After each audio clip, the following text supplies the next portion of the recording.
Welcome, my friends, to the Sage Quay Radio Hour, your home for free and critical thinking, and I'm your host, Mike Williams. Tonight, my very special guest is Christopher Gardner.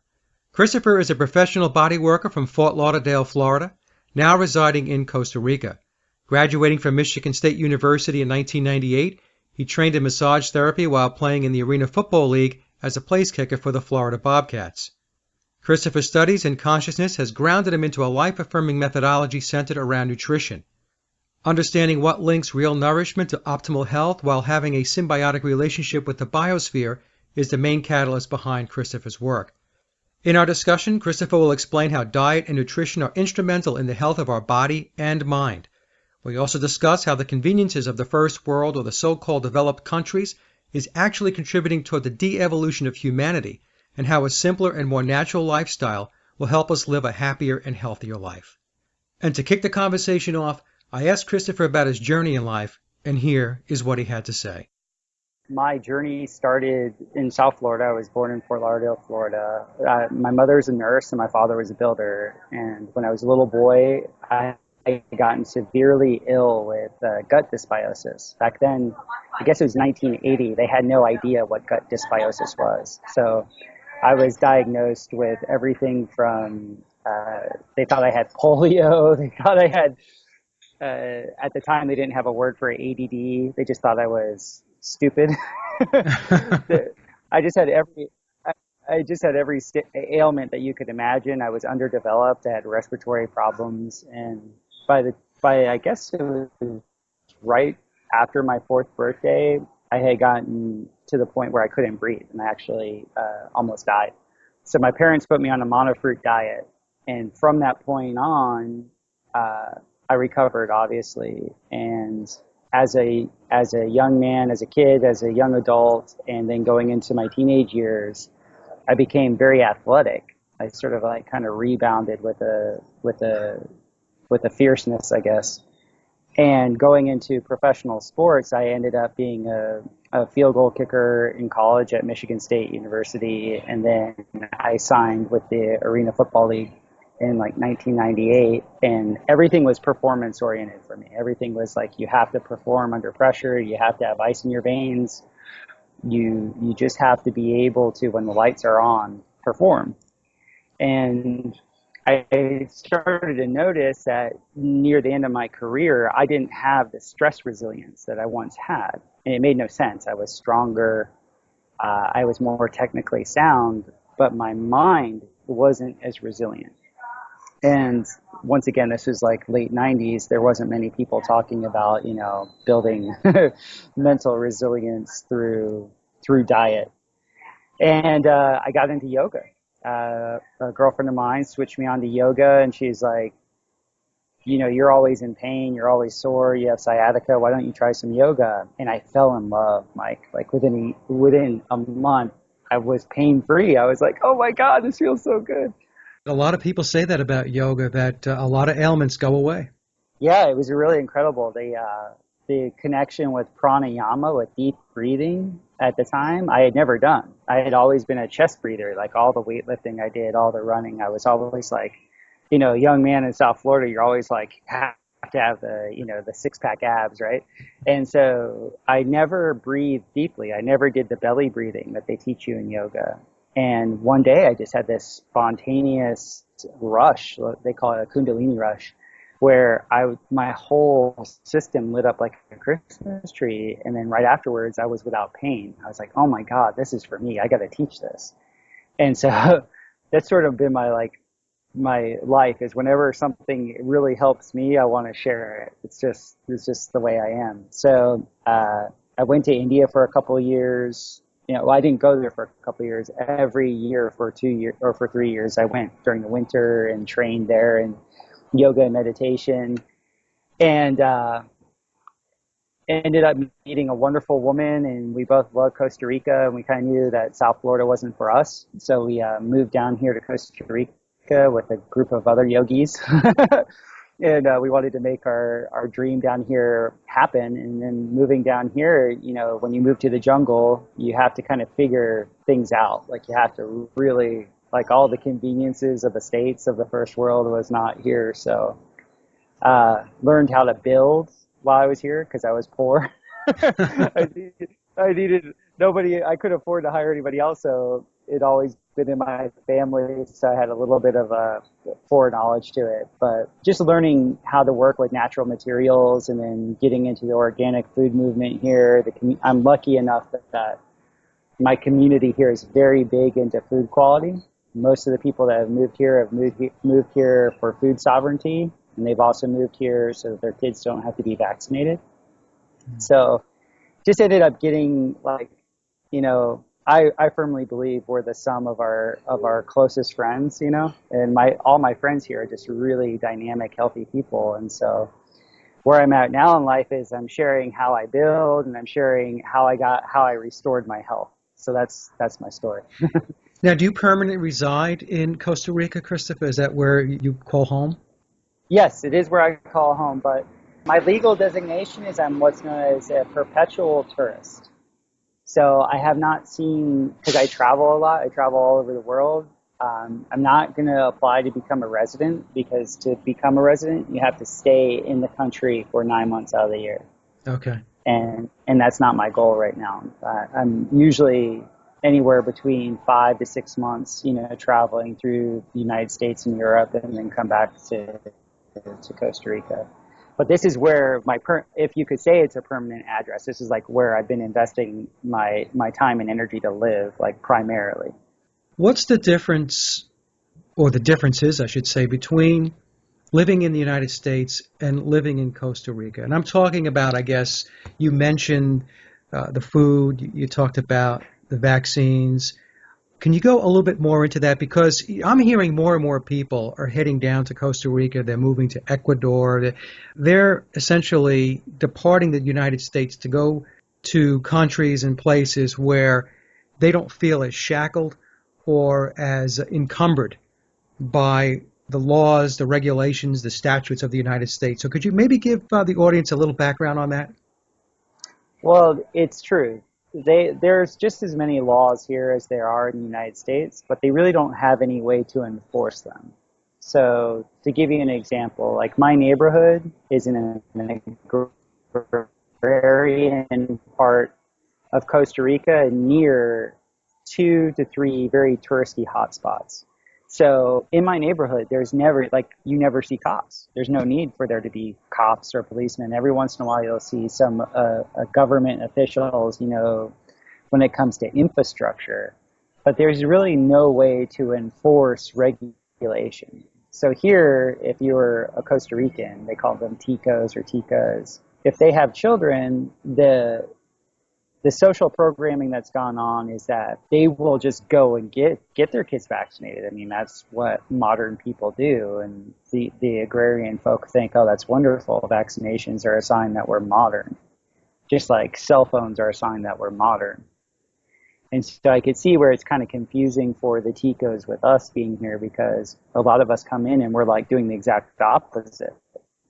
We're building with natural materials. We're like saying no to screen time, But the kids are going to Waldorf schools instead of going to schools where they have to wear, uniforms and have to learn nationalism and all that.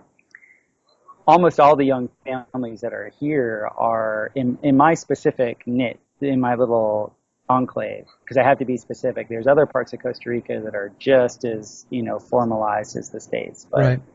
Down here in the Southern Pacific zone, you can really have a freedom. Like my best friends just came back yesterday, and they've been in the United States for 2 months seeing friends and family. And it's just like literally their kids can run out into the road. They don't have to worry about them getting hit by anything.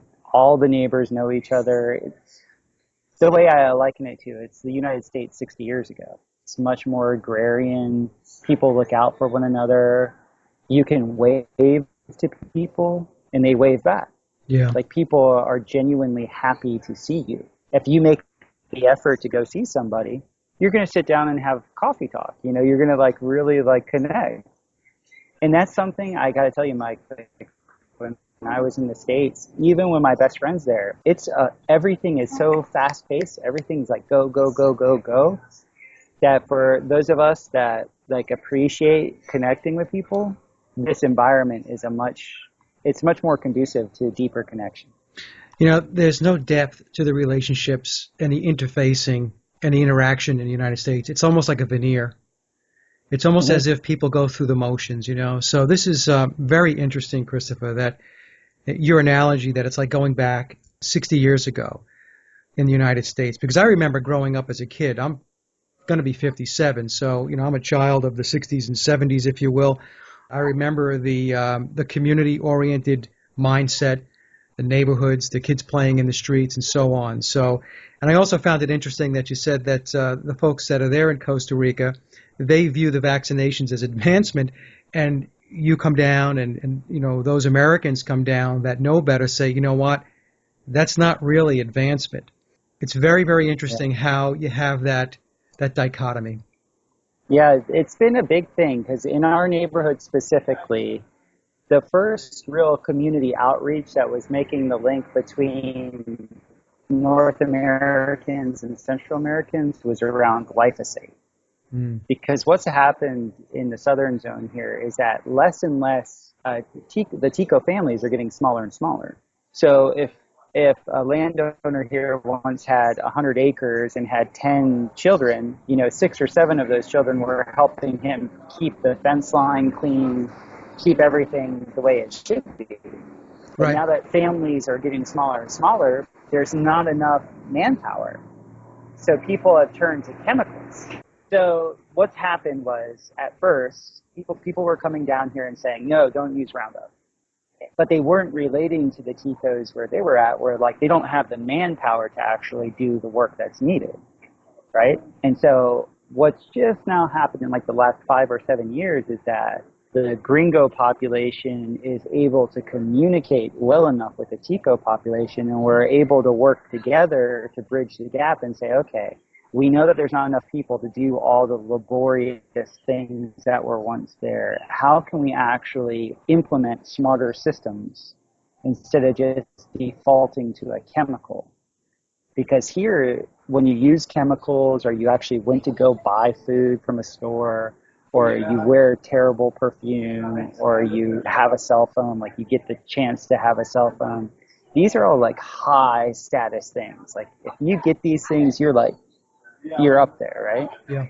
And so we have to be sensitive in the fact of like, no, no, no, like they are literally like we were back in the day. You can't just tell them, no, no, no, that's not good. You have to actually show them and educate and connect with them and make sure that like relating everything to a family perspective, and like, and show them and give them an alternative to it. And there's organizations now here that are doing that. We're showing them, hey, you don't have to do this. You can do this. And it's in fact easier and it's better for your family, and you can make money. And so that's what it boils down to. It's just being able to communicate effectively. Now, how long do you think that you'll be able to retain this type of environment there? Do you see Western culture eroding and seeping into the type of life now that you have there? In a way, like I see it in a lot of other parts of Costa Rica, much more than where we're at. I mean, there's a huge, huge intention. There's many companies that are doing profit sharing and education in our particular neighborhood. And what that does is it empowers everybody. So that empowerment is leading to a lot of goodwill. Other areas that I've been, there's a lot less goodwill because there is more of like, let's take advantage of the cheap labor type of mentality. And that will only get you so far. Like you can't be a rich person in a poor country is probably the best way to say it. So like in our hood, so many of us are friends. It's just like, oh yeah, come over, I'll show you my smokeless wood fire stove, And then I show them the technology and they're like, oh my God, my wife isn't going to die. My mother died of emphysema from these 3 stone fires. Now I can use, 1/10 of the wood that I used to use. It's easy to light and my wife won't die. Okay, I want that. Yeah. It's just a matter of meeting them where they're at, not trying to like be so hyperbolic and like say, this is the way it is and this is the way it should be. And, I'm just so happy that in our area, the people have taken the time to really educate. That's been huge. Now, how do you get around? Do you have a vehicle or is it I have a quad. okay? I get around on a quad. I had a car here, and I always tell people when they're moving here, do not get a car in our neck of the woods, because you're going to spend 3 times the amount of money you think you are to just get the car, and the car is going to die on you. It's the biggest money sink out of anything that goes on here. Okay. The tariffs here are so high that, Americans are so used to fast, easy, cheap transportation, and especially with a car per se. And here the roads are horrific.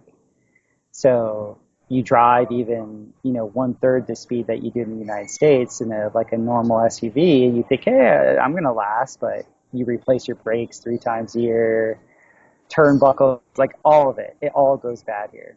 And it's Central America, so you get a lot of, I don't know if they're cheaper parts. Maybe they're like the parts that they won't send to to more first world areas, but we don't get the best quality. That's probably the best way of saying it. Okay. So you had mentioned before we got started with the call that I guess you went from going from pro football to then what happened then? Was it massage school or what happened then?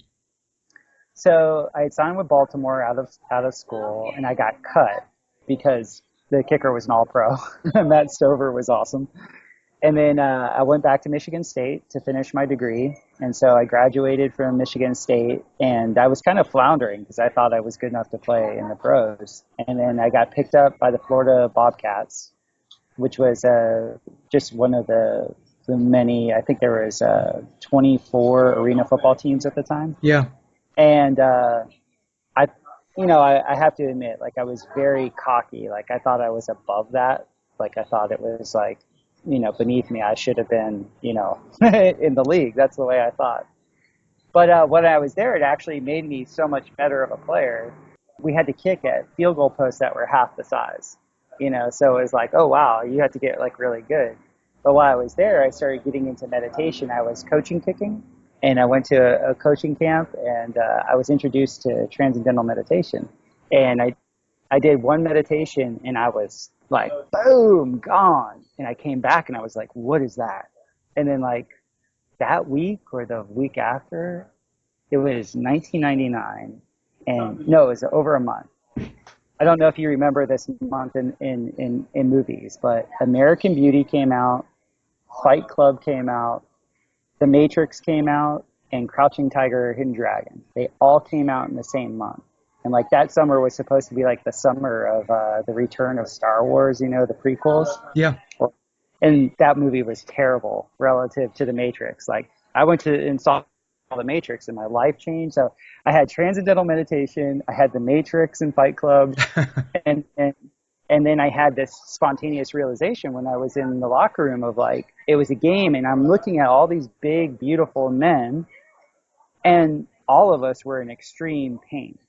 Like every single one of us had ice bags or had, shots of Toradol in us or had braces on. And I was looking, I was like, this is a meat grinder. This whole thing is a meat grinder. This whole system is set up for alpha males to get rewarded for killing other alpha males. This is the best way to reduce the alpha male population, because when you're in pain, you have no energy, Yeah. Mm-hmm. And so it was remarkable, man. It was just that summer, like I totally shifted, and I was like, I was doing yoga, and I just was like, I was just massaging my girlfriend at the time just because I loved to massage. I'd always been touching. And she's like, she was a kinesiologist. And she goes, you're much better than any of the people we have in our office, trained massage therapists. And I was like, oh, you're just saying that, you're partial. She's like, no, for real. Like you're a natural. And so I went to school for it right then and there. I had plenty of time. Like my practices were done at 10 o'clock in the morning, Yeah. And so thanks to her, I had, a closed market where I was also working with professional athletes. I could relate to them. So I could work on a really big guy and like be able to move his body, like be able to do that. Whereas like if you were like a smaller woman, it would be kind of really hard to get in there and like really work things out. And then a few years later, when I was really starting to get a lot of clients, I went to a real chiropractor. Like I had been going to chiropractors beforehand.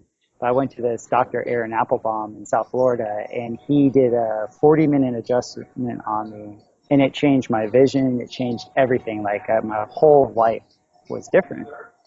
And I just bugged the hell out of him. I said, you have to teach me what you know. This is remarkable. So I saw him 3 times a week for 3 years, or for 2 years. No, excuse me. I saw him 3 times a week for 1 year, and then I saw him twice a week for another 2 years. And I just was like, teach me kemosabe. Like, let me know. Yeah. And what the coolest thing about Aaron is that he was teaching me more about energetics. Like here was a guy that could do any bony adjustment, but he was a Qigong master. I shouldn't say was. He is a Qigong master. He's a double black belt in judo, so he can like hip toss anybody. Like he's just this coolest dude. And he's sitting there telling me about how he energizes his hands. Like when he would work on people, the hair would stand up on his head. Like he was running that much prana.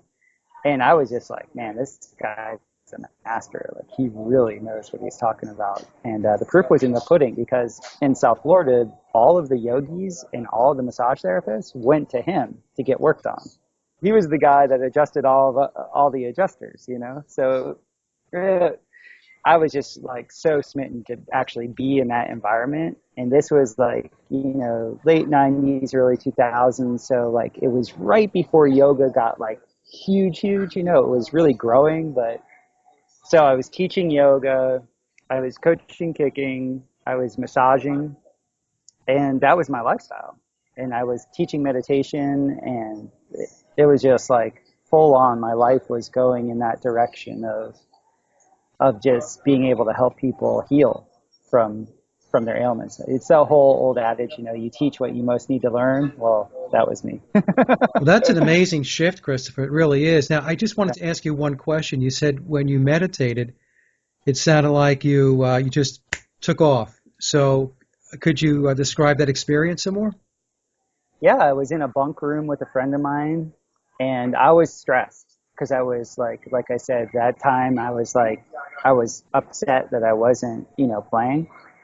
And a friend of mine just shared with me a deep breathing technique, which was just, you know, take a deep breath in, take a full breath out, and pause.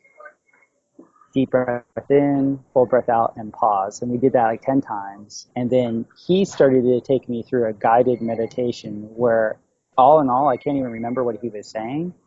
But within a few minutes, I started to, I don't know if it's called astral projection or whatever it was, but like my mind's eye had taken off like through the cosmos. It was like jumping into warp speed, you know, in Star Trek. Like lights just went by me. Like I was just like, I felt like if you could make your emotions visual and have all those emotions be visual for the entire lifespan, it was like I was traveling through that.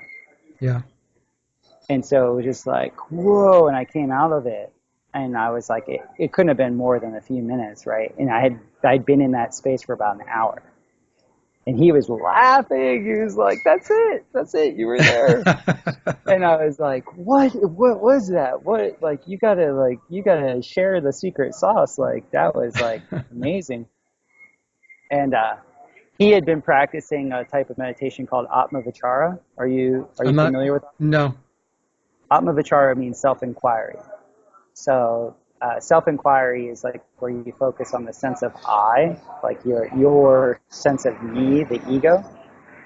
And it's a sense of identity. Like you feel the sense of identity, and then you try to find the witness to your sense of identity. And that's a very tricky proposition. Yeah. You know? So I'd really gotten into that to the point where I was traveling to ashrams all over the world to like find the elusive I. Like, where's the I? You know, where's Waldo? And I really devoted a massive amount of energy towards that. Like it was something that was like when I would get into that space behind activity, there was such a relief and such a clarity that I was just like, this is there really is nothing else than this. Right. The whole meditation thing really became the primary focus of my life, even much more so than yoga.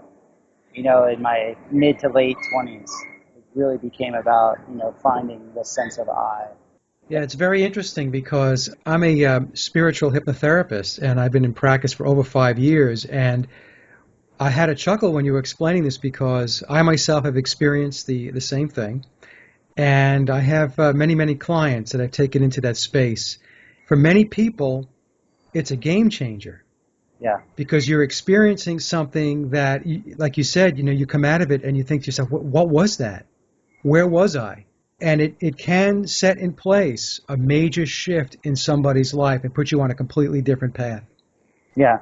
Yeah. It was really cool for me because I noticed my junior year in college, I had a really good year, but I noticed that the way the whole thing was set up was that nothing ever mattered in professional sports. What you've accomplished doesn't matter. It's all about what you're going to do next. And it's a very competitive environment that way. And I knew like, I really like doing what I'm doing, but I don't like the culture. Like I don't like the environment. And so when meditation was shown to me, it like even further created a greater contrast. Is to be like, no, no, no, no. I don't want to be sitting there and always being torn down and tearing down other people. I actually want to be on the other side of it and showing people what they're capable of. Like Yeah. I want to be a builder. Like I want to be like, okay, come on, we can do this. Like, and so when I came out of that meditation, it was just one of those paradigm shifts. It was just like, it's not that I don't even like this environment that I'm in. It's like, it's the opposite of what I am. Right. And my career ended very quickly after that. Yeah, I was going to ask you, did you ever look back after that and say, I don't know, maybe I made a mistake, or did you just get on that path and keep going? Sounds like you got on the path and kept going. Well, I did. I actually was looking at getting back into it a couple times because I had met professional athletes that had a similar experience that I did. Yeah. And then they related to me how they actually moved through and were able to perform from this new vista. Like I threw the baby out with the bathwater in a way. I wouldn't trade it for anything. And another thing is, it's really funny. Like, I don't think I really got good at my craft until about my third year of coaching it. So I had been done playing for 2 years. And then I remember the third year I was coaching, one day I was just showing one of my guys what to do, and it was effortless. And so I had that thing in me. I was like, oh my God, I should try out right now. Like, I Yeah. can't miss. I think I hit that 10,000 hour thing that everybody says, it's like, oh my God, like I can do this in any conditions, anywhere, anytime. Like Yeah. I just hit that mark where it was like, I know what I'm doing finally. The entire time I was playing, I was never in that space. Yeah. That's so interesting, that there you are after the fact, and you're thinking to yourself, I'm at the top of my game right now. Yeah. It's kind of weird because I've always been like the Seabiscuit type. Like if somebody pisses me off or challenges me, I'll like rise to the occasion. But like if I'm already in this situation and I'm indentured, I don't do as well. Like I have to have that like, it's over there, it's up there, to kind of have the motivation to kick ass. And that's the way it was for me in that regard. But I had been living the perfect life. At the time, I had no debt. I had great friends. I was, when you're a yoga instructor, massage therapist, so like a lot of in South Florida, your life is very much like a retirement life. It's not like I'm not really working, if you know what I mean. Yeah, yeah. And so I was like, this is a really great lifestyle. Like with what I had created for myself was like really wonderful. Was it tough to make a living? No, not at all.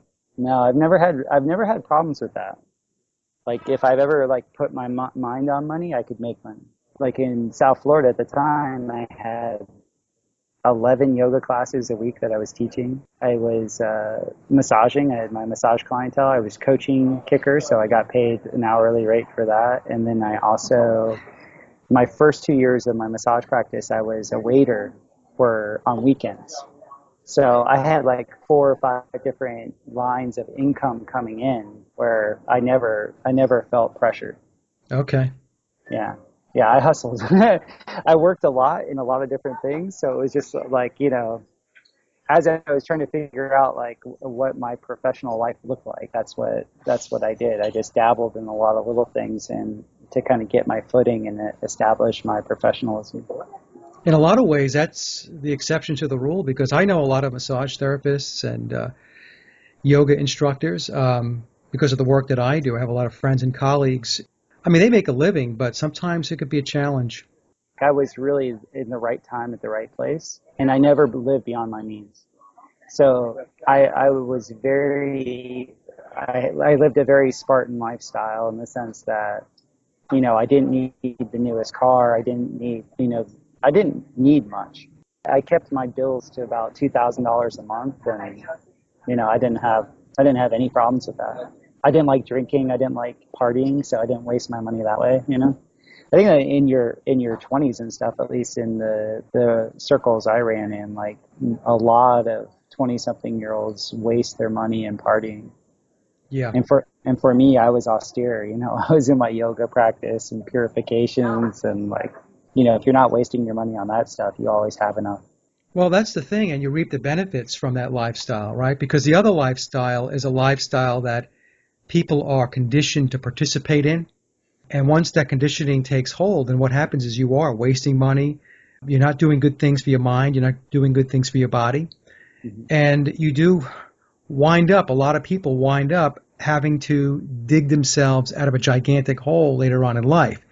If you can avoid, like you did, from digging that gigantic hole to begin with, then things can sail pretty smoothly for the most part. I mean, you're really avoiding a lot of the pitfalls that many, many other people succumb to. Right. Right. I would agree. I mean, I saw it. I had lots of friends in the service industry that, I mean, we would make a few $100s a night and then they would go spend it.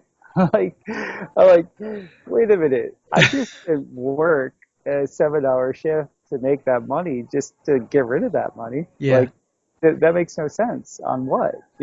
So, yeah, I've always been somewhat of a cheapskate, and I've always been like, my time is worth more than anything. I'm not going to waste my time. You know what I'm saying? I know exactly what you're saying. Yep. Mhm. What progressed from that point? I ended up getting really fat. I ended up getting candida and having really bad gut dysbiosis. So I weighed about 235 pounds when I finally figured it out. Like, wait a minute, this vegetarian lifestyle that I was living in an ashram in South Florida, and it was all vegetarian. I'd been a vegetarian for like 3 years, but I was eating like tons and tons of carbohydrates. And for my particular mesomorphic body style, that was just the wrong thing to do. Yeah. And I had extreme gut dysbiosis earlier in my life, and it just like really ramped up when my sugar intake took off. So had gone to India a couple times, really gotten in deep with the meditation and yoga crowd there, and decided, okay, we're going to move to Costa Rica. Like, we're going to get out of the States and live in an environment that actually reflects our state of mind. But I was 235 pounds, and I'm only 5'9". Like, I was a big boy. And so it was like 6 months before we were scheduled to move down here, and I did a candida cleanse. And it was another one of those humongous like shifts in my life where it was like I could see again, I could think again, I could hear again, all my senses were back. Did you just take all the sugar out, Christopher? Is that what you did?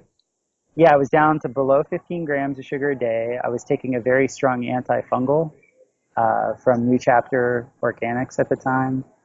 And then I was also, I took 2 different types of probiotics at the same time.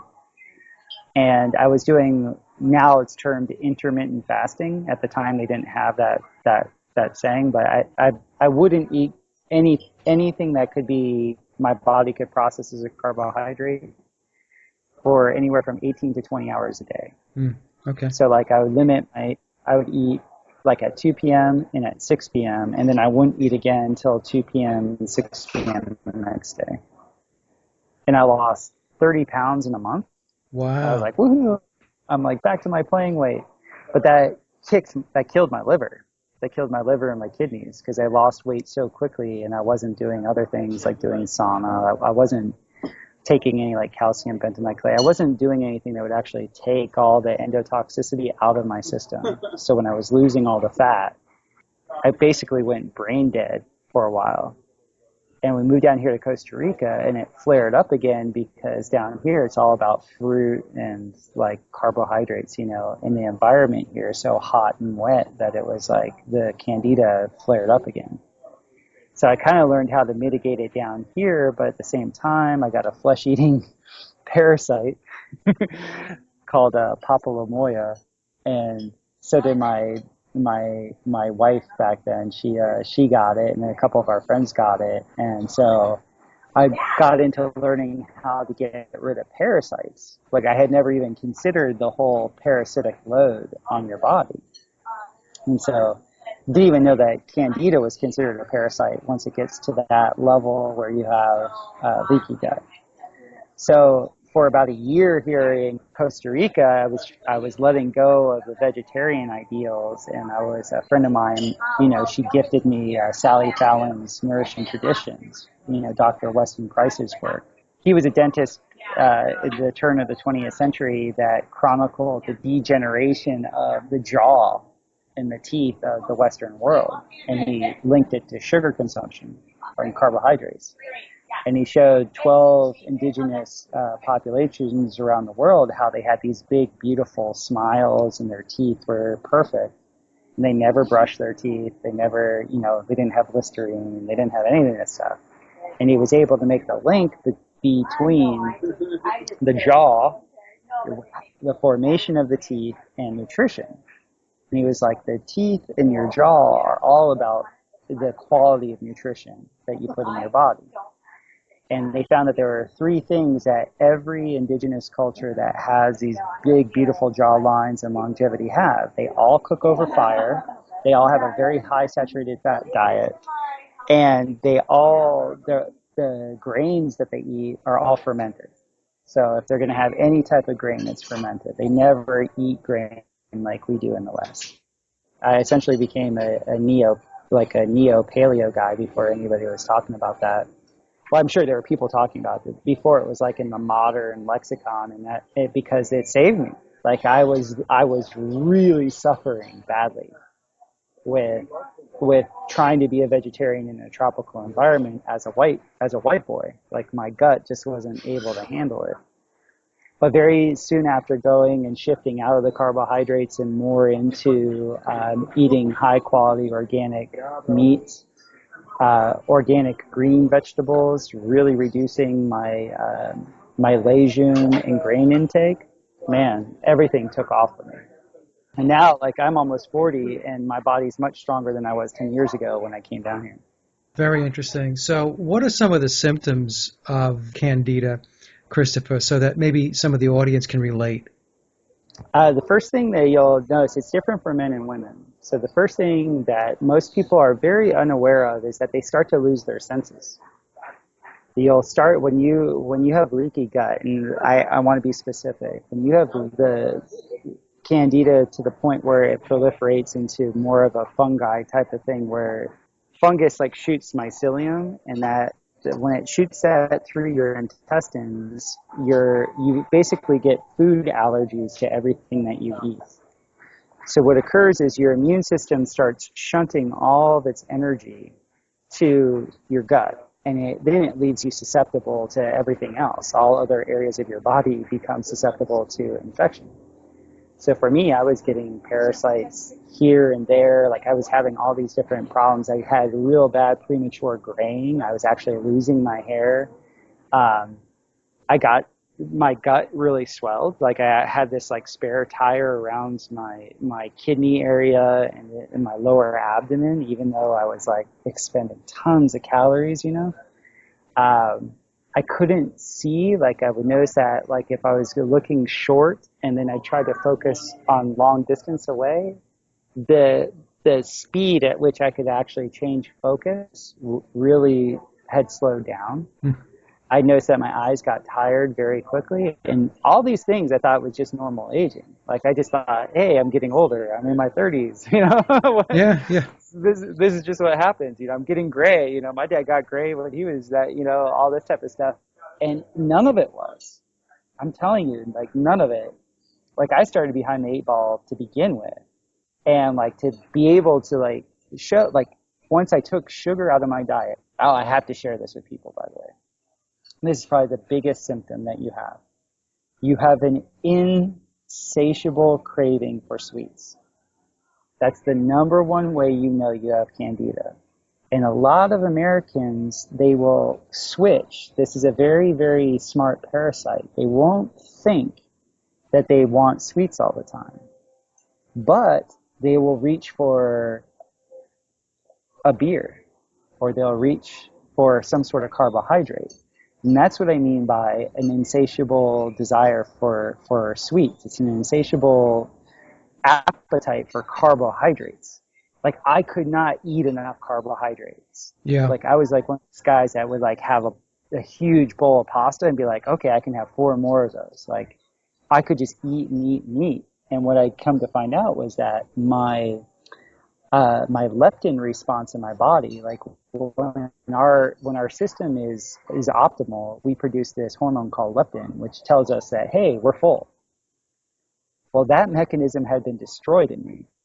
And I see this with a lot of my clients is like they can't, especially men, they can't stop eating because they're like, well, I'm not full yet. Like you should eat till you're full. But the thing is, when your body's not producing leptin or the receptor sites of the leptin have been, you know, sheared off, you can just keep eating and eating and eating thinking that that's normal. And Yeah. it's not. Because there's no shutoff valve.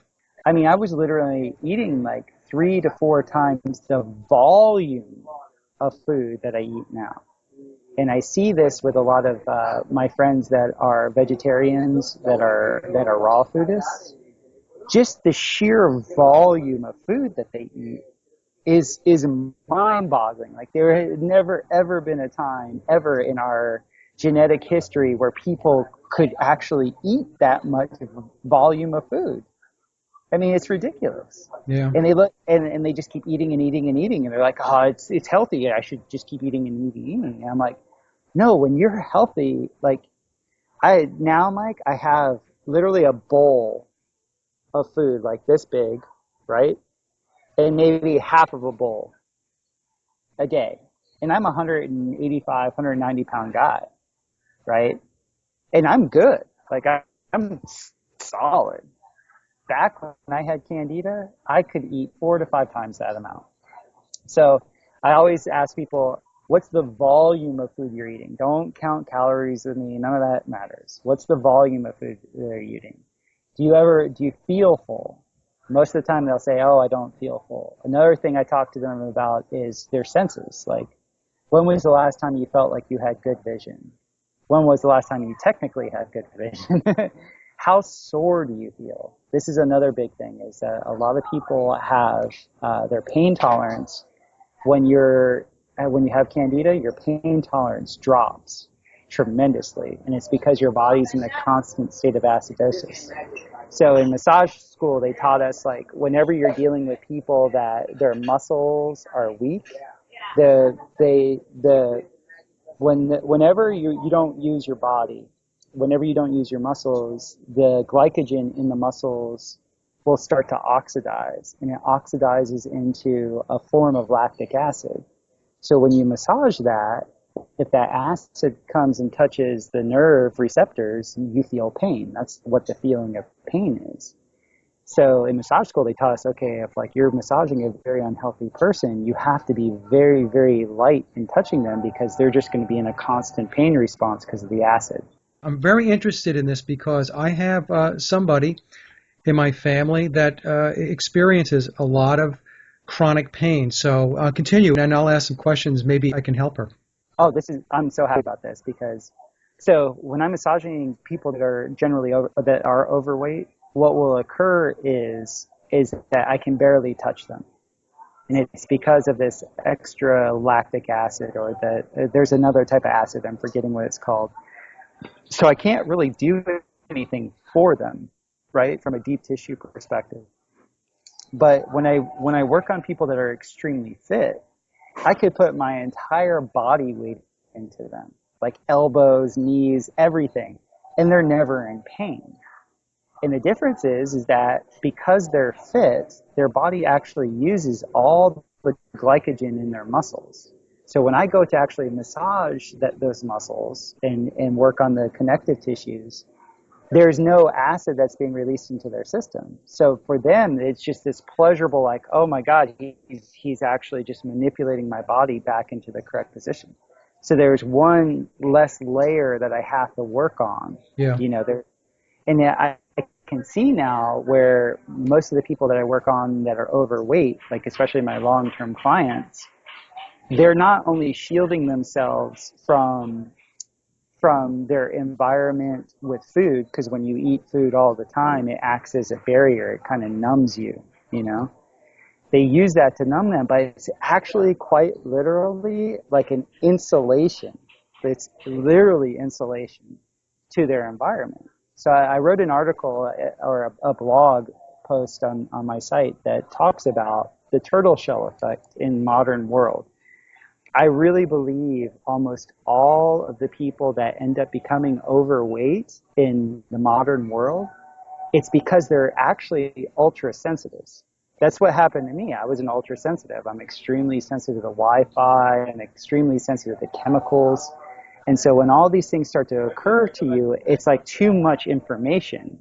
So you need a barrier. You need to put up a wall, like a force field. And for most of us that are predisposed to this, our barrier is just fat. It's adipose tissue. It's like okay, I'm gonna like put myself in a little fat bubble. That's what nature does. In nature, it uses hydrocarbons to actually encapsulate toxins.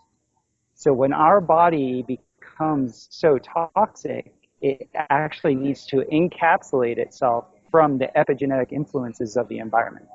Does that make sense? Yeah, no, it makes perfect sense. Yeah. Yeah. So what about somebody, Christopher? Now, I have somebody who's very near and dear to me. She has been diagnosed with rheumatoid arthritis, but then an integrative medicine doctor said, I don't think it's that. I think maybe you have mold exposure issues.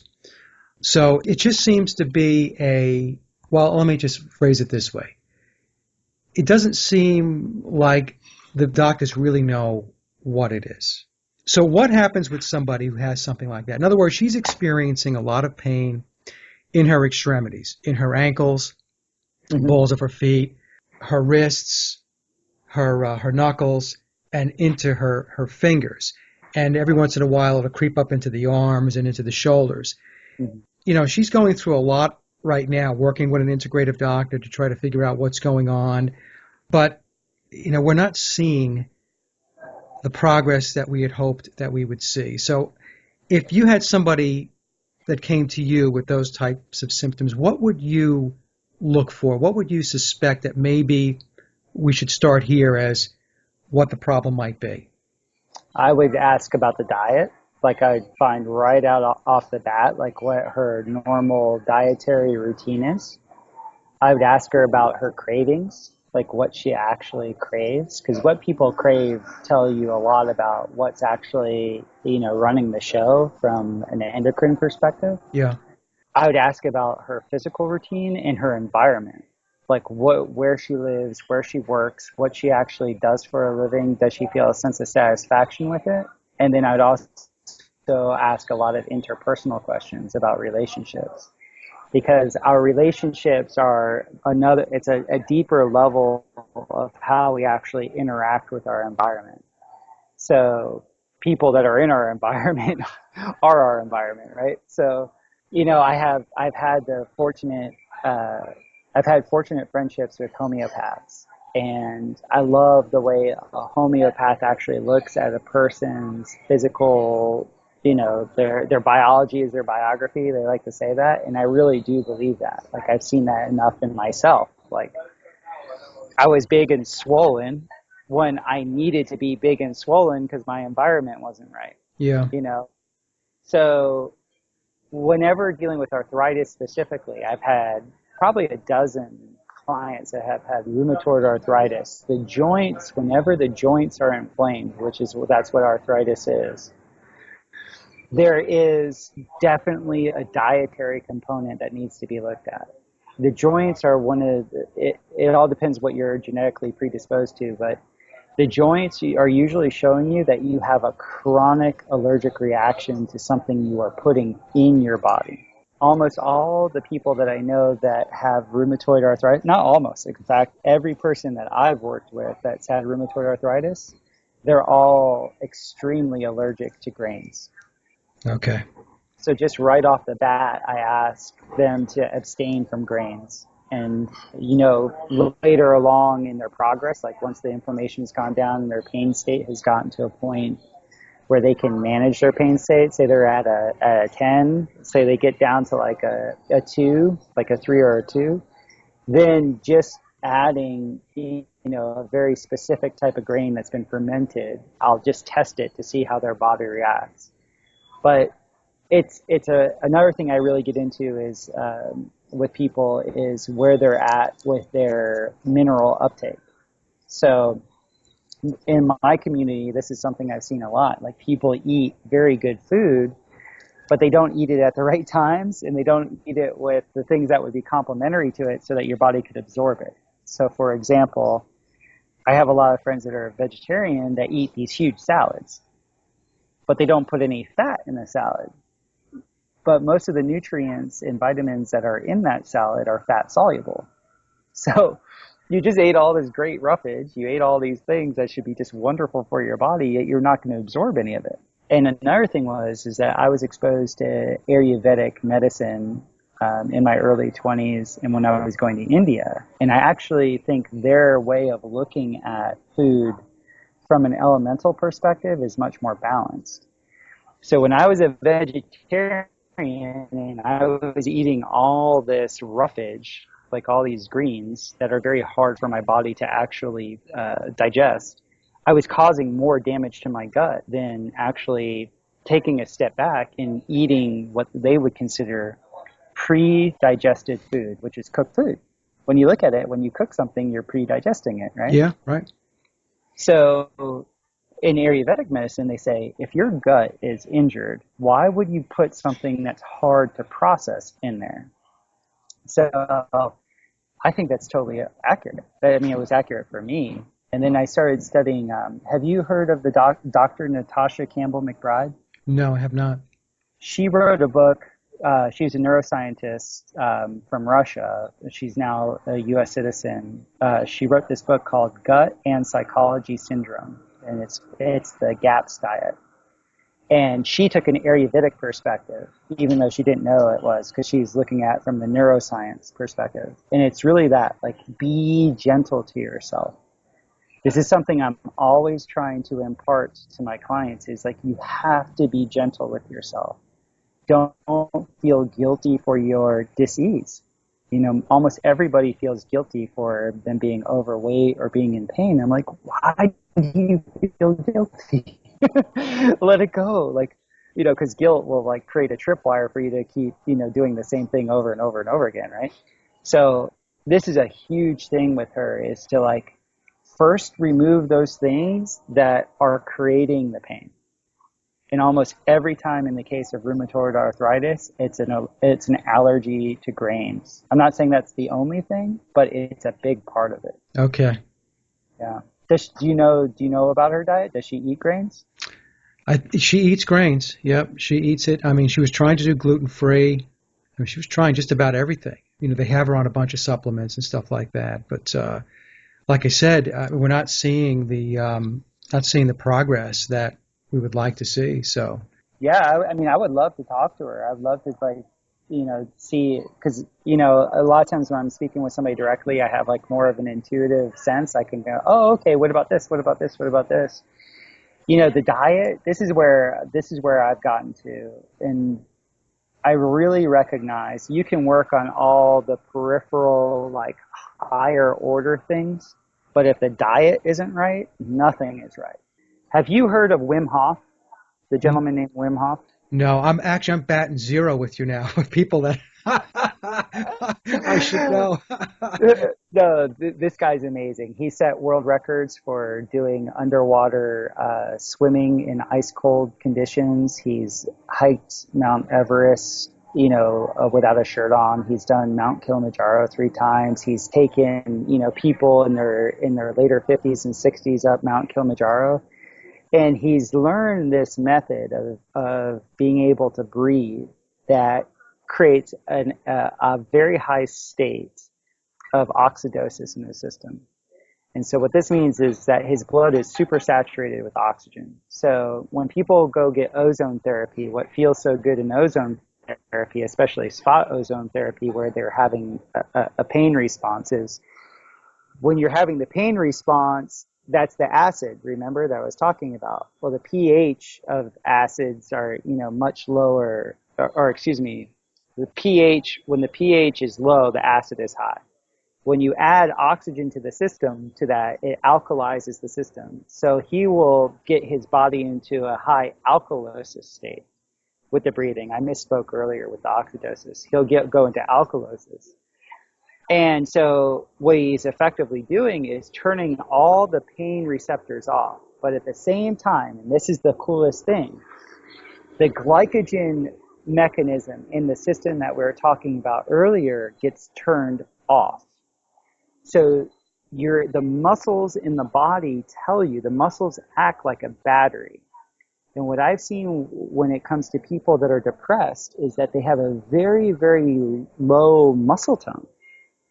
You don't need big muscles. It's about the muscle tone. Yeah. The muscle tone tells you how energetic somebody is, both through locomotion. Obviously, if you have lots of locomotion, you're going to have more muscle tone, but it also tells you where their psychology is at.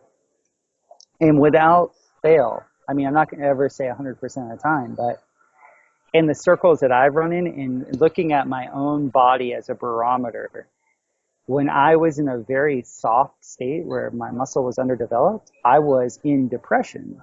And I don't look at depression as a bad thing. It's just like a marker. It's just like there's not enough energy in the system to overcome the stresses in the environment. That's the way I would term depression. So where I get into people where I really love working with them is like saying, hey, let's get strong first. There's a wonderful gentleman named Pavel Tatsuin, who is an Olympic trainer for the Russians back in the 80s and 90s, where he has this whole, I guess you'd say training regimen called strength first, And I really believe that, because when you have a certain level of strength or muscle tone in this regard, you just have enough energy to overcome the stress of your environment. If you don't have the muscle tone, you don't have enough energy in your system, and you're like the exact opposite of what Wim Hof is talking about with the alkalosis state. You're in an acidosis state, and so you're going to become so reactionary to your environment. You will not have the capacity to actually overcome the stress of your environment. Does this make sense? Yeah, no, it makes sense. Very interesting. So how does your practice work in Costa Rica, Christopher? Oh, it's wonderful. So like for me, like I'm really big into variability of training. So it just so happens that one of my neighbors is a double black belt in a type of martial arts. So a couple times a week I get to, do martial arts with he and his wife. Another one of my neighbors have a flying trapeze, like a real flying trapeze. Like, have you ever seen like the aerial arts stuff? So I'll go flying, 2 or 3 times a week. I told you earlier, my roads are terrible, so I'm always hiking. So, sometimes not because I want to, So I'd say like 3 times a week. I'm going up very steep hills, like climbing from 1,000 feet of elevation up to like 2,000 feet of elevation. I do a lot of massage too. like even in the slow season right now, I have maybe 10 or 12 massages a week. And, during the season, I probably have like 30 to 40 massages a week. So, that takes a lot of energy. And just owning property here in Costa Rica, like I find myself at least an hour and a half a day with my machete outside, like cutting stuff and moving wood. And I want to get into I kind of want to do a joke on CrossFit in this way is like, I want to have what's known as like the Costa Rican tropical CrossFit, where like you come down and you just manage your property. Because you're going to end up lifting very heavy shit Yeah. off camber. You're going to be dodging terciopellas and like, running under spider webs. Like you're going to be doing stuff that like, they're trying to generate in a false environment that you normally get in a natural environment. And so for me, like I really try and tell people like get out in nature as much as possible, because I just end up being out in nature so much that I have natural variability in training. Like when I was a professional athlete, we worked hard, but all of our movements were the same. Like we always did like a bench press was a bench press and a curl was a curl, and like, leg presses were leg presses. But my body got terribly tight because I didn't have any variability. I didn't have any fluidity in what I was actually interacting with. Everything was linear, right? Yeah. Or rectilinear. So here, everything's organic and curved, like for real. Like you just have to figure things out. Like you have to, it's very stressful. Like I tell my Belgian girlfriend all the time, I'm like, sweetheart, you don't understand. Like this is not the first world. And half the things I do are just overcoming what in the modern world you never even have to think about. Yeah. Yeah. Like the other day we had a rainstorm here and a tree fell and it fell on my power line. I go to fix the power line and there's a snake in the actual torciopella, one of the most venomous snakes in the world, in the actual meter box. Oh boy. You don't deal with those things when you live in Yeah. What did you do? I jumped. But that's the thing, right? Like, so we all here, we kind of laugh because it's like, man, you got to be on your toes. You got to be nimble and you got to be able to adapt because things are always changing. I've been reading a bunch of evolutionary biologists, and what I really like about what they say, or what I've been getting from what they're saying, is that they talk about how the modern man in the first world is always looking to try and create danger for himself. Because where we come from genetically is we were living in environments like Costa Rica. Right. There was always, you always have to be alive a little bit. Like you always have to be like, I'm riding my quad down here to get to the cafe to talk to you. I have a machete on my quad because half the time there's a tree that's on an off-camber turn somewhere where I have to be able to brake and get off my quad and chop the tree to be able to get to where I'm going. There's an element of danger here that's always present, but in a weird way, it makes you very, very alert. Yeah. And it makes you extremely cognizant of how to be alive. Yeah. It's a really wonderful thing. And I notice a lot of my friends that are male friends in the modern world, they're always generating that type of danger in very controlled environments, whether it's in martial arts or with motorcycles, or they're always trying to create that element of danger because the modern world had kind of taken that away from them, Yeah. Yeah. So it's a very interesting thing. I love reading and listening to these evolutionary biologists around that specific, characteristic of modern life. It's very interesting because it's keeping you mentally sharp just by being in the environment that you're in, right? And as you're explaining it, I'm thinking, well, that's the way it should be. That's the way it should be, versus, like you said, going out and having to artificially manufacture that type of stimulus or that type of dynamic in your life.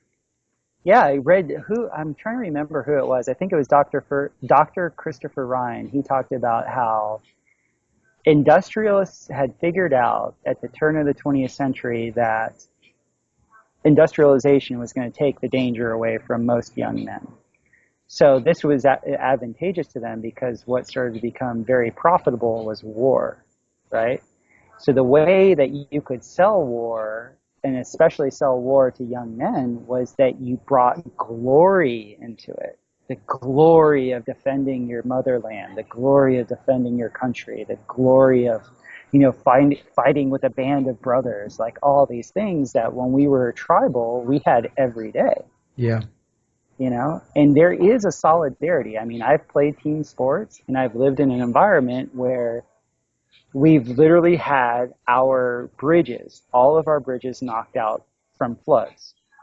And it is so cool to have a band of brothers where we go chop down a couple trees and we build a bridge in a couple days. I've been on teams where we were a losing team. We were getting our ass kicked, but we were a band of brothers. We came together to fight. And it's a beautiful thing to go have that type of solidarity with people, and you only get that through adversity. And so what I kind of feel is like in the modern world that when you make everything so convenient, you take away that complexity that we actually need.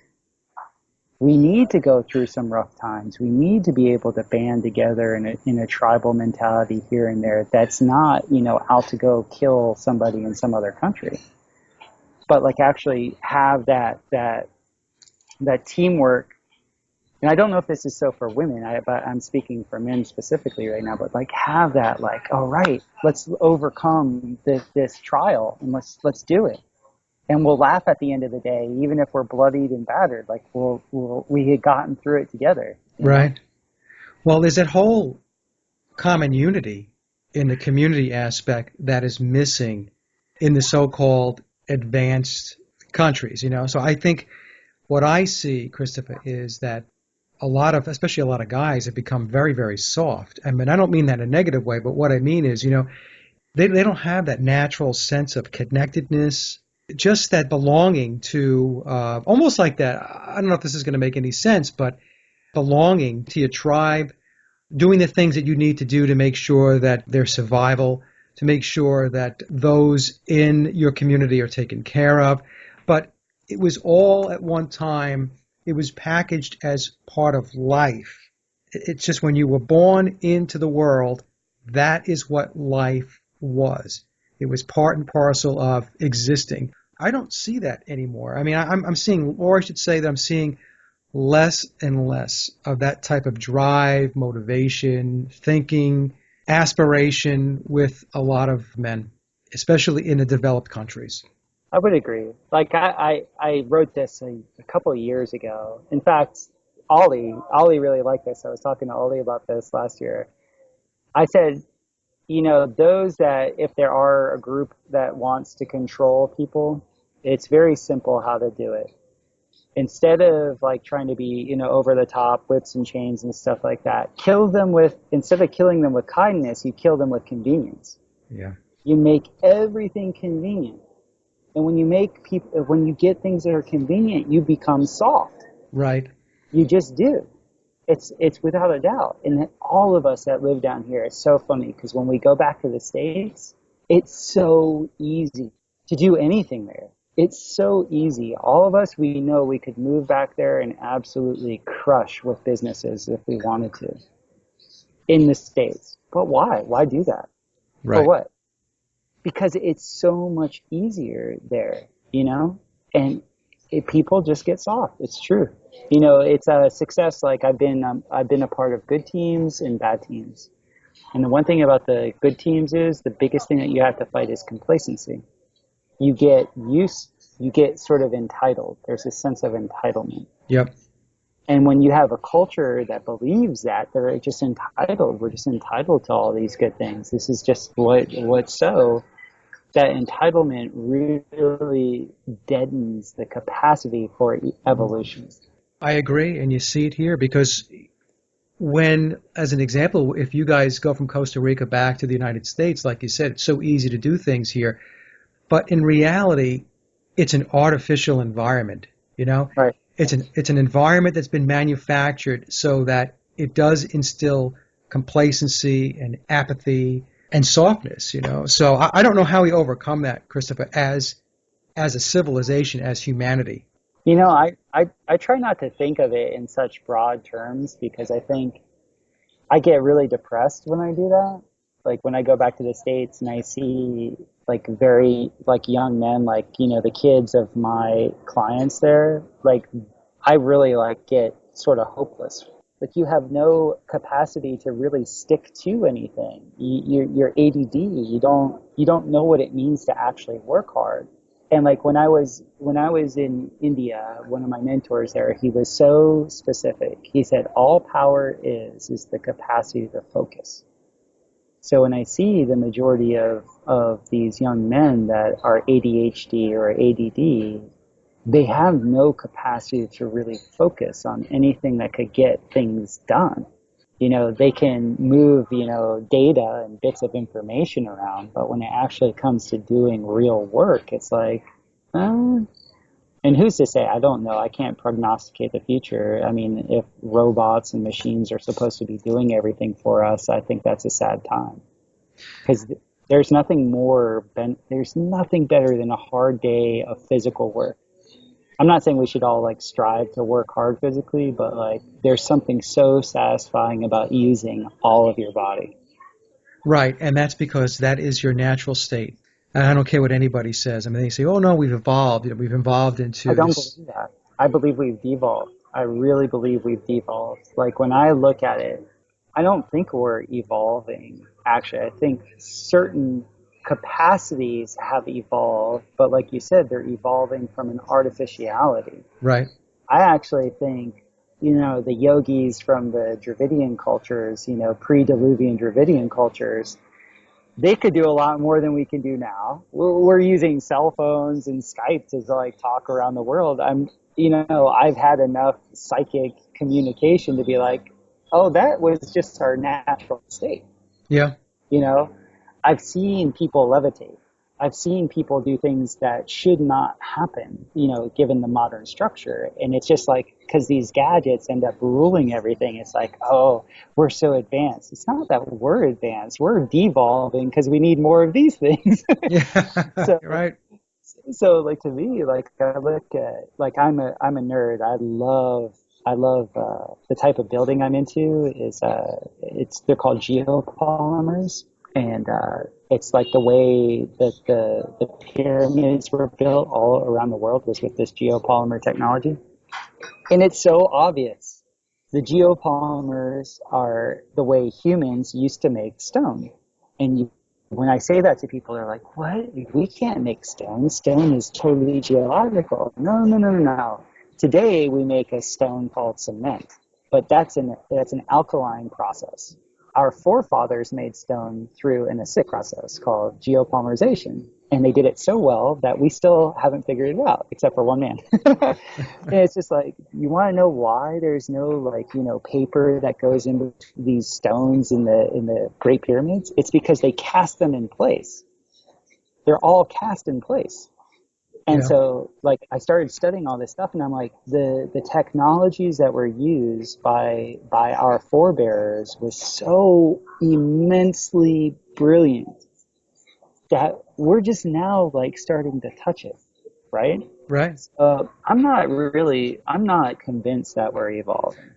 Well, I'm not either. And I always say to folks, there's a reason why the structures back in ancient civilization were made, they were megalithic and stone and so on. It's because they knew that it was going to last for a very, very, very long time.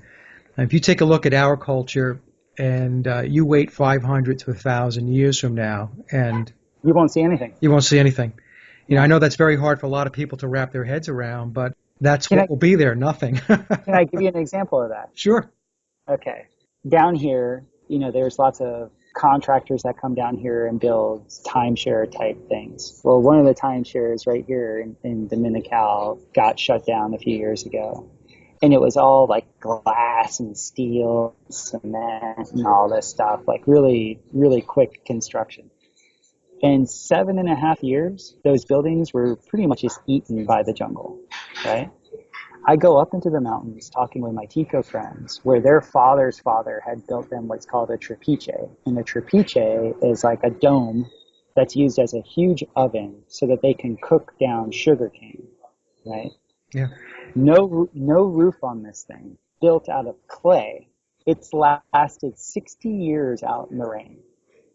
There's no cement, no steel. How can this clay thing actually last out in the tropical rainforest, yet these huge steel, 8-inch steel I-beams and glass and bolts and stainless steel and all this stuff not last? And it was very simple. They had figured out when they were building the trapiches back in the day, hey, if there's a little bit of sugar mixed in with the clay and a little bit of poop mixed into the clay, and you heat it at a certain temperature, it becomes a self-vitrifying brick that's impervious to weather. Yeah. And that's just with like being aware of like the natural environment around them. They didn't have to source the steel beams from China. They didn't ship anything in. This was just through like, okay, natural ingenuity and seeing what works and everything like this. And we took a sledgehammer to this thing because we're building a new one. Because I build ovens, like I'm fascinated with ovens and wood fire and stuff like that. I shit you not, it was like trying to hammer through a 12-inch thick brick. That's Wow. how hard this thing was. It's just I get such a kick out of that type of thing. And last year I went to France to go study under Dr. Davidovitz. He's the gentleman that figured out the whole geopolymer technology. And it was brilliant. Like his presentation and his son's presentations about how the geopolymers work. Mike, you just shit yourself. This guy is so brilliant about how exactly these megalithic structures were built. And he's been able to reproduce it. This is the thing. Like he's been able to formally say this is exactly the casing stones that were on the pyramids. This is exactly this foundational stone. The Sphinx, this is what this is. Like, he's absolutely amazing. Yeah, send me that link, Christopher. And what I'll do is I'll add it into the show notes because I love stuff like that. But I got to tell you, when you sent the email over to me, you said that you were a semi-interesting person, and I kind of laughed, and I thought to myself, I've never heard anybody describe themselves that way. But I got to tell you, Christopher, you're a very interesting person, and it's been a great discussion. Well, thank you. I appreciate it, Mike. Is there anything else you wanted to discuss? Anything on your mind? Well, one thing I'd just like to say is like I'm starting to teach what I know from a bodywork perspective. So if anybody's interested in that, they could check out my website. I really am always breaking things down to like the physical nuts and bolts of things. I'm sure, as you could tell in this interview, I'm like, oh, how is that built? How do you do this? So like when I get to work with people on a physical level and I actually get to like dig into their muscles and like reset their bones and everything like that, there has been no greater teacher to me than actually working on people. Yeah. Like actually getting to feel the human body in all of its glory. And I just love it. I absolutely adore it. So for any of those people that have had an inkling or a desire about learning the brilliance of touch, because that's really probably the best way I could say it. That when you cultivate your capacity to touch another human, there's a certain brilliance, there's a certain capacity to learn your environment that is imbued into you. And I would say, anybody that is in partnership, anybody that has a willing partner, a consensual partner, get into touching them with love. Like get into, no matter what you think, your sense of touch through your hands will teach you more things than you could imagine. Yeah. I agree with that. I'm a Reiki master, and Wonderful. I can completely relate to that. I absolutely can relate to that. Yeah. Well, Christopher, what is your website so we can get people to head over there? It's confidentdiet.com. So it's CONFIDENT diet, DIET.com. And that's just my website. Okay. And so you have an open invitation to come back anytime. I love these types of discussions. I like getting into the wellness, the holistic aspects of it, the spiritual aspects, and all those types of themes. Every once in a while, I've got to break away from the conspiracy stuff and the alternative research stuff because I'm an energy worker. So there's a whole aspect of me, a big part of me that loves to talk about this stuff, and I can relate to it. And I think it's very important that we're able to get this type of information out to people because they don't understand it because mostly they're unaware. Nobody's told them about it. Nobody's taught them about it. If we can try to get them off that hamster wheel Right. that they're on and we can get them shifted over and they can start thinking about alternative ways of keeping themselves healthy, I think that's very, very important. Perfect. Yeah, it's like for me, like my best friend, he's ayahuasquera. Like I don't know if you've ever heard of ayahuasca, what that is. I would love to do ayahuasca. I'm trying to figure out. Well, come down here, man. Yeah, Yeah, I might take you up on that. yeah, please, Yeah, please. I will suggest this. Like anybody that's considering that, the number one thing that you have to consider is the environment that you do it in. right. Because the one thing that ayahuasca does, or any of these plant medicines, is it opens you up to the epigenetic conditioning of your life. And what I mean by epigenetic is, to some degree, we are our environment. And so if you're in an environment that is trying to kill you and you take ayahuasca, you're not going to have a good experience. Yeah, I've read about that. Yep. But if you're in an environment where the shaman or the purveyor of the medicine and the environment itself is really there for you, your experience is mind changing. I mean, it's beyond, like, it will do 30 years of good psychotherapy in an evening.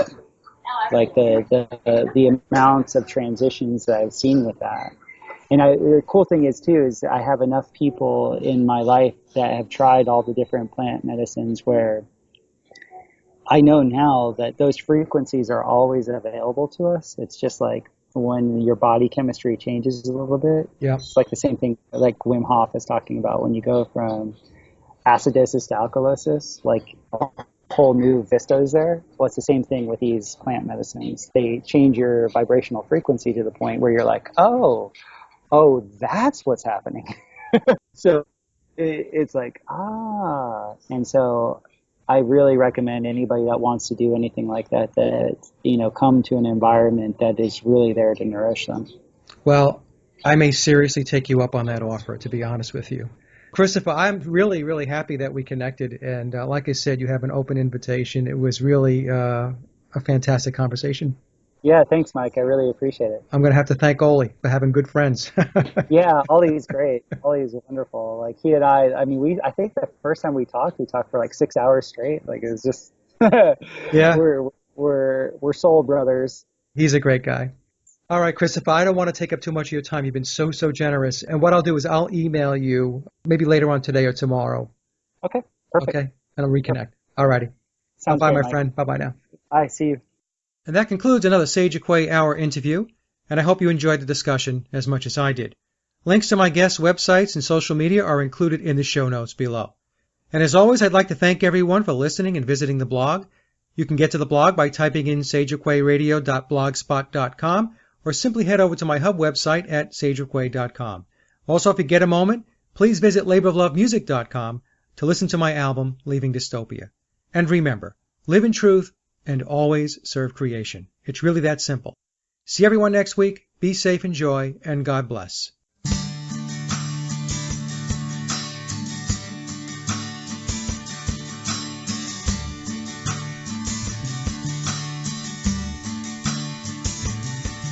Sometimes I feel so tired,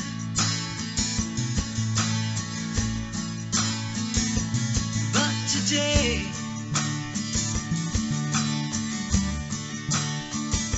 I feel so wired.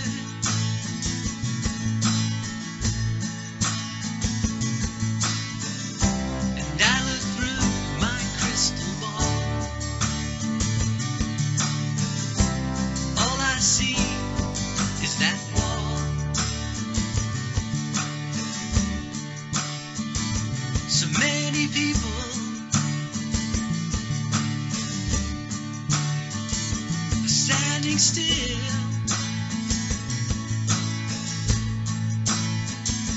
Drifting away. They lost their will.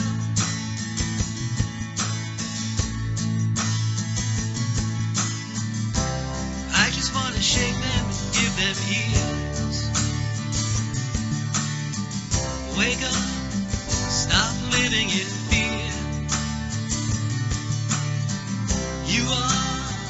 You are human.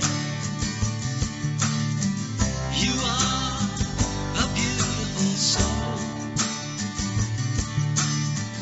You are one with creation. Come on, get up, let's go.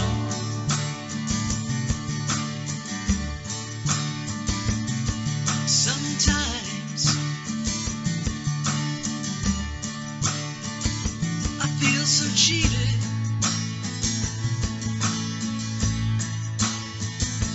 But today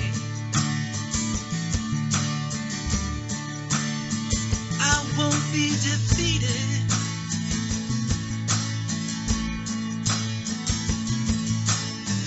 I cut the chains and I break free. Open your eyes and you will see. You are human. You are a beautiful soul. You are one with creation. Come on, get up, let's go.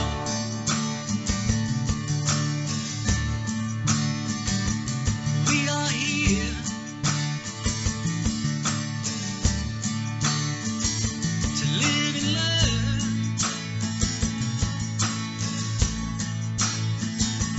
Another life, another turn.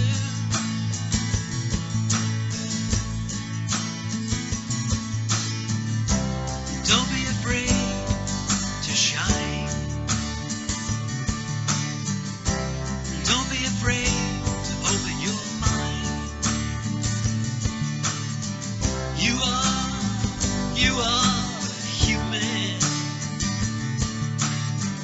You are a beautiful soul.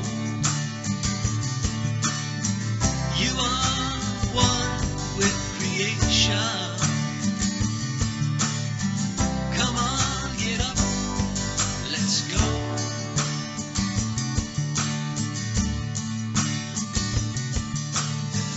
You are a beautiful soul.